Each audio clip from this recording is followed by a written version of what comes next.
Sur chalinish vaqti yaqinlashmoqda. Vaqti soati 7. Qiyomat boshlandi.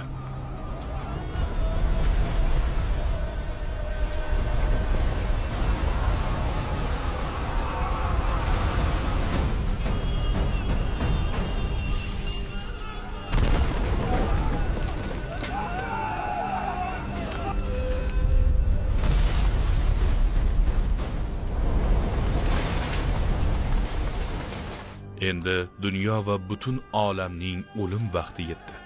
Yer va osmon endi avvalgidek emas. Hammasi birin-ketin yemirilmoqda.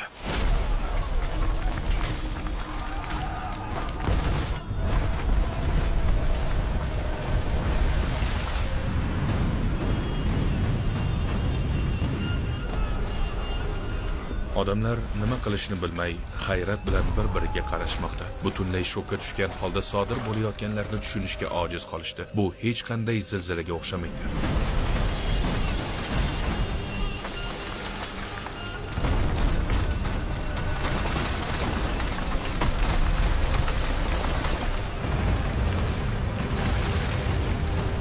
Tog'lar qulamoqda. Dengizlar esa toshmoqda.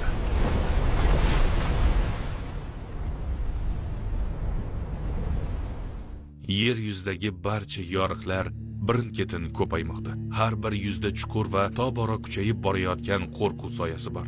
Osmonlardan yulduzlar birin-ketin qulamoqda. Odamlar baqir-chaqir qilib har tomonga qochishadi. Lekin endi qutulish yo'q.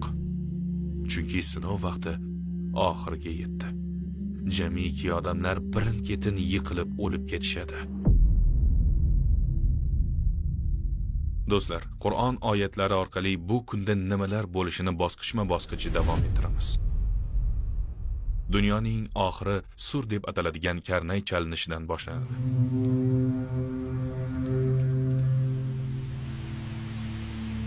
Isrofil alayhissalom uni chalishi bilan shunday dahshatli hodisalar yuz beradiki, yer ham, yulduzlar ham, hatto galaktikalar ham qolmaydi.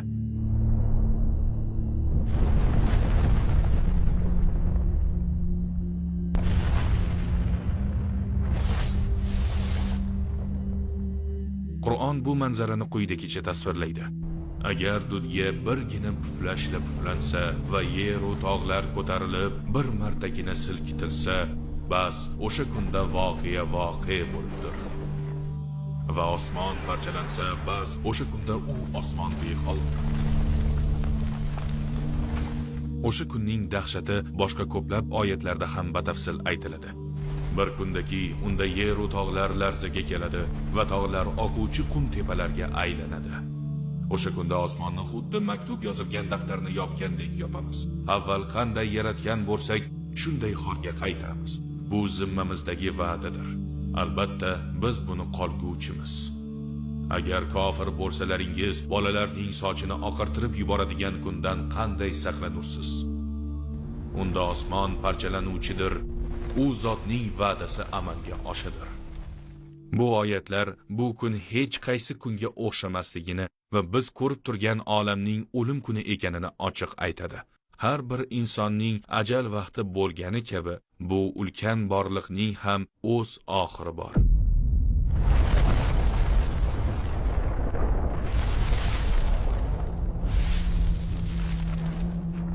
Yana bir oyatda oxirgi kun kelayotganini ko'rsatadigan hodisalar mana bunday bayon qilinadi. Vaqtki quyoshni buklab o'ralsa va vaqtki yulduzlar uzilib tushib, sochilib ketsa va vaqtki tog'lar joyidan ko'chirilsa va vaqtki homilasiga 10 oy to'lgan tuyalar qarovsiz qolsa va vaqtki vahshiy hayvonlar bir joyga to'plansa va vaqtki dengizlar alanga olib yonsa, endi na osmon o'z joyida, na yer o'z holatida qoladi.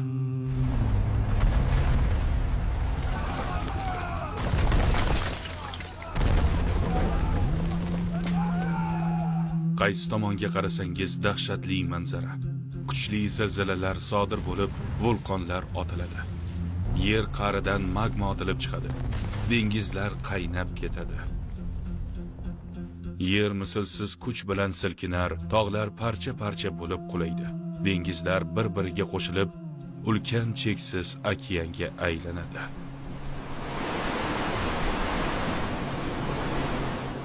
Bu dahshatli kunga qancha vaqt qoldi? 10 yil, 100 yil yoki undan ko'pmi? Rasululloh sollallohu alayhi vasallam qiyomatdan oldin ba'zi alomatlar bo'lishini aytganlar. Ba'zilari kichik, ba'zilari esa katta. Keling, kichik alomatlar haqida gaplashamiz. So'ngra kattalarga o'tamiz. Oxirida qarorni o'zingiz chiqaring. Soat yaqinmi yoki hali uzoqmi?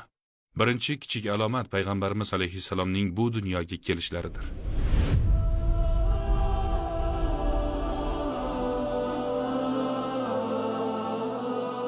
Chunki u zot Alloh yuborgan oxirgi payg'ambar edilar. Ko'plab manbalarda bu kichik alomatlarning boshlanishi sifatida qaraladi. Dunyo deb atalgan bu maktabning eng oxirgi ustozlari kelib ketdilar. Demak, bitiruv kuni ham uzoq bo'lmasa kerak. Qur'onning odamlar hayotida ahamiyatini yo'qotish ham bir alomatdir.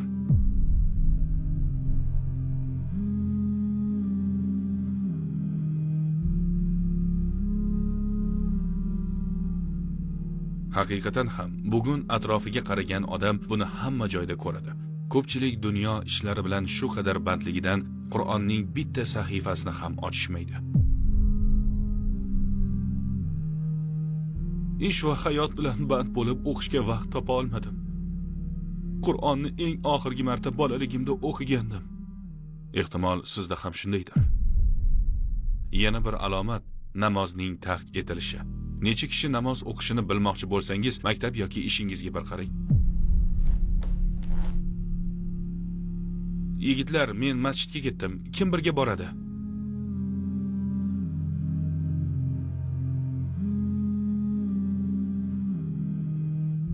Qiyomat yaqinlashgani sari namoz o'qiydiganlar soni kamayib boradi. Masjidlar haddan tashqari bezatilib, ibodatlar e'tibordan qolishi ham bir alomat.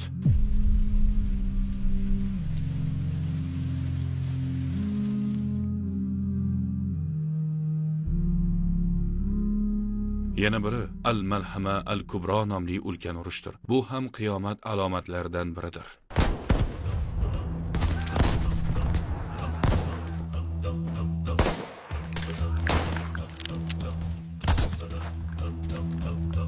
Ushbu urush qaysi urushga taalluqliligi borasida olimlar turli fikrda. Yoki allaqachon bo'lganmi, yo'qmi? O'tgan asrlardagi birinchi va ikkinchi jahon urushlari ham soat alomatlaridan deb qaraladi. Boshqa kichik alomatlarni ham aytib o'taylik. Dunyo oxirida Allohga va iymon asoslariga ishonuvchilar soni kamayadi. Odamlar o'zlariga topshirilgan narsaga xiyonat qiladi. Foiz keng tarqaladi. Savdolarda halollik yo'qoladi. Odamlar topgan pulini halol yoki haromligini o'ylamay qo'yadi. Zino va spirtli ichimliklarni ichish singari katta gunohlar keng tarqaladi. Turli nomlar ostida turli ichimliklar paydo bo'ladi. Hatto ba'zilari halol deb hisoblanadi. Beandishalik va noto'g'ri kiyinish odatiy hol bo'ladi. Sharm hayo kamayadi. Odamlar baxil va ochko'z bo'la boshlaydi. Oila rishtalari uziladi. Kattalar kichiklarga rahm qilmaydi va yoshlar kattalarni hurmat qilmaydi. Nikohga qiziqish kamayadi va noshariy farzandlar ko'payadi. Da'vat ishlari tark etiladi. Faqat dunyoviy bilimlar o'rganiladi. Tabiat muvozanati buziladi. Dunyo bo'ylab toshqinlar, zilzilalar va yong'inlar ortadi.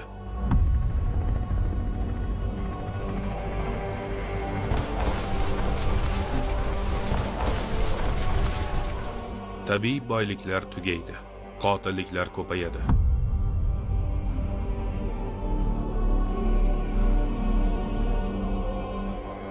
Osmono'par binolar quriladi. Qadar va qiyomat kuni inkor qilinadi. Qarang, kichik alomatlarning deyarli hammasi allaqachon sodir bo'lgan. Bular insoniyat oxirgi bosqichda ekanini aniq ko'rsatmoqda. Endi dunyo tugashiga ishora qiluvchi katta alomatlarga o'tamiz. Kattalardan biri Dabbatul Ardning chiqishidir. Qoching! Nima bo'lyapti? Bu nimani anglatadi? Dabbatul Ard qiyomat yaqinida paydo bo'ladigan maxluqning nomidir. Bu so'z yer ostidagi tirik mavjudotni anglatadi. Oyatda yerda paydo bo'ladigan bir maxluq haqida xabar qilinadi. Shunday zikr qilingan. Qachonki ularning boshiga so'z tushganida, ular uchun yerdan bir jonivor chiqaramiz. U ularga albatta odamlar oyatlarimizga ishonmaydigan bo'lganlarini aytib beradi. Islom olimi Badiuz Zamon Said Nursi Dabbatul Ard bitta mavjudot emas, balki bir tur bo'lishini aytgan. O'tgan asrda yangi kasalliklar va viruslar misli ko'rilmagan darajada ko'paydi. Daraxtni kemiruvchi chuvalchangdek inson tanasida boshidan oyog'igacha tarqaladi. Bu insonlarning iymoni qay darajada zaiflashgani, Allohdan qay darajada yuz o'girganini, shuning uchun balolar birin-ketin kelayotganini ko'rsatadi. Olim oyatdan iqtibos keltiradi. Odamlar oyatlarga ishonmay qo'yadilar. Albatta, Alloh bilguvchidir. Bu faqat bir talqindir. Yana bir katta alomat Yajuj va Majujning chiqishidir. Yajuj-Majujlar odamzodga katta zarar yetkazadi va yerdagi buzuqlikni orttiradi. Qur'onda Zulqarnayn qurdirgan to'siq sababli ular odamzodga hujum qila olmaganlari aytiladi. Ammo qiyomat yaqinida ular yana paydo bo'lib insoniyatga hujum qiladi. Zulqarnayn shimoldagi tog'li hududda yurish qilayotganida Yajuj va Majujning zulm va buzuqliklaridan aziyat chekayotgan bir xalqni uchratadi. Ey Zulqarnayn, albatta Yajuj va Majuj yer yuzida buzg'unchilik qilguvchidir. Senga xaroj bersak biz bilan ularning orasida to'siq qilib berurmisan? Iltimosiga binoan Zulqarnayn o'sha joyda to'g'on quradi. Qurilish tamom bo'lgach, Yajuj va Majuj na ustidan o'ta oldi va na bitta teshik ocha oldi. Zulqarnayn bu to'g'on Alloh belgilagan vaqt kelganda vayron bo'lishini aytdi. Bu ham qiyomat alomatlaridan biridir. Ba'zi fikrlarga ko'ra bular Manjurlar va Mo'g'ullar bo'lgan.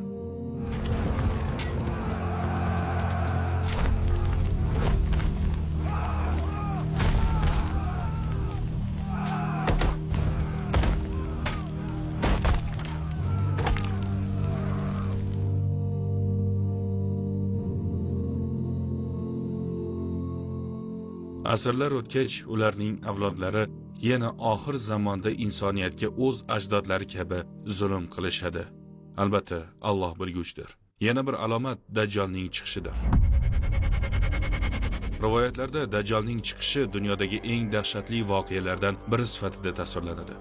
Hadislarda Dajjol yolg'onchi, yomonni yaxshi, yaxshini yomon ko'rsatadigan soxta yetakchi sifatida ta'riflanadi. Bir hadisda ularning soni 30 nafar bo'lishi aytilgan. Ulardan qiyomatda chiqadigan 2 dajjolning o'rni alohida bo'ladi. Ulardan biri ulkan dajjol bo'lsa, ikkinchisi musulmonlar orasidan chiqadigan Sufyoniy bo'ladi. Rivoyatlarga ko'ra, Sufyoniy islomni buzishga urinadi va odamlarga kufr va haromni tarqatib, abadiy hayotlarini barbod qilishga urinadi. Katta dajjol esa tarqatadigan mafkurasi orqali musulmonlarni ham, g'ayri dinlarni ham adashtiradi. Yana bir alomat payg'ambarimiz alayhissalomning naslidan bo'lgan Mahdiyning kelishidir.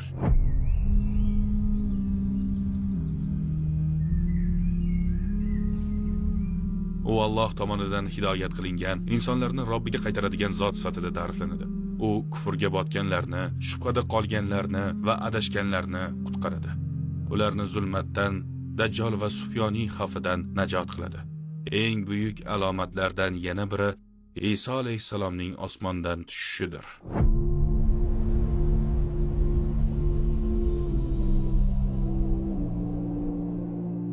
Ba'zi hadislarda oxir zamonda Isa alayhissalom yerga tushib, islom hukmlarini tatbiq etishi aytilgan. Payg'ambar bo'lgan davrlarda yahudiylar unga tuzoq qo'yib, xochga osmoqchi bo'lgan. Lekin Alloh uni osmonga ko'tarib, uni saqlab qoldi. Mahdiy paydo bo'lganidan so'ng Isa alayhissalom adolatli hukmdor sifatida osmondan tushadi. Oxirida Mahdiy bilan birga Dajjoldan va uning fitnasidan insoniyatni qutqarib, Dajjolni o'ldiradi. Yana bir alomat duxon.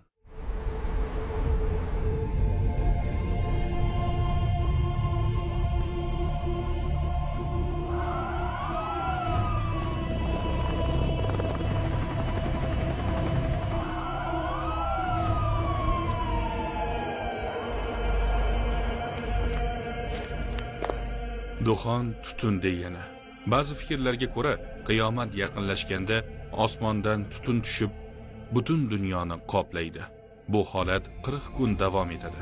Yana bir katta alomat quyoshning g'arbdan chiqishidir.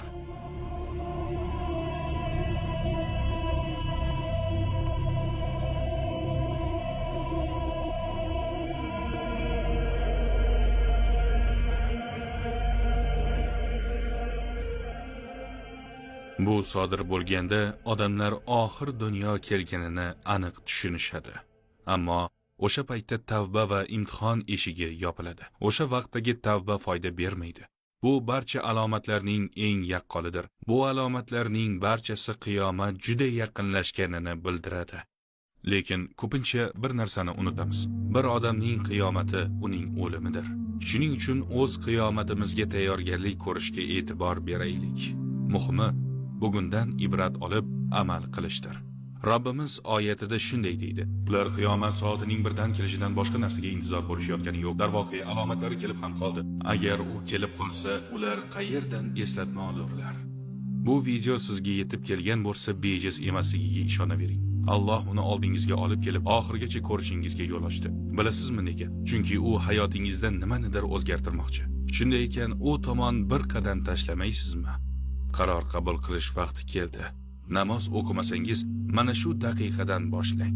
Bepul va reklamasiz ilovamiz orqali 5 vaqt namozni hayotingizga kiritishingiz mumkin. Iymoningizni mustahkamlab, islomiy ilmni chuqurlashtirishni istasangiz, kanalda ko'plab videolar bor. Ularni tartib bilan ko'rishni maqsad qiling. Arabchada Qur'on o'qishni bilmasangiz, Lam Alif Qur'on ilovasi orqali tez, oson va bepul o'rganishingiz mumkin. Qur'on ma'nolarini yanada chuqurroq anglamoqchi bo'lsangiz, Ko'pgit tafsir ilovasini yuklab olishingiz mumkin. Yodingizda bo'lsin, o'zingizga kichik bir maqsad qo'ysangiz ham, hammasi o'zgarishni boshlaydi. Keyingi bosqich bu tirilishdir. Til muhrlanadigan, qo'llar gapiradigan va oyoqlar guvohlik beradigan kun yaqin. Hech narsa yashirin qolmaydi.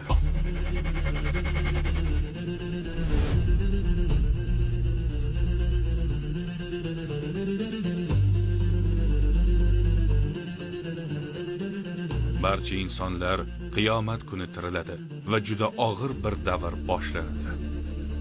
O'sha kunda bizni nima kutmoqda? Buni 3-qismda bilib olasiz. Qiyomat kuni 3-qismda ko'rishguncha.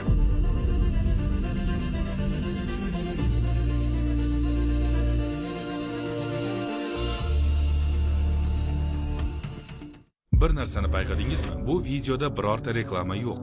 Towards Eternity notijorat tashkilot bo'lgani uchun videolarni faqat yordamingiz bilan tayyorlaymiz. Savobli ishga hissa qo'shishni istasangiz, Towards Eternity'ga ehson qilib, ushbu oltin imkoniyatni qo'ldan boy bermang.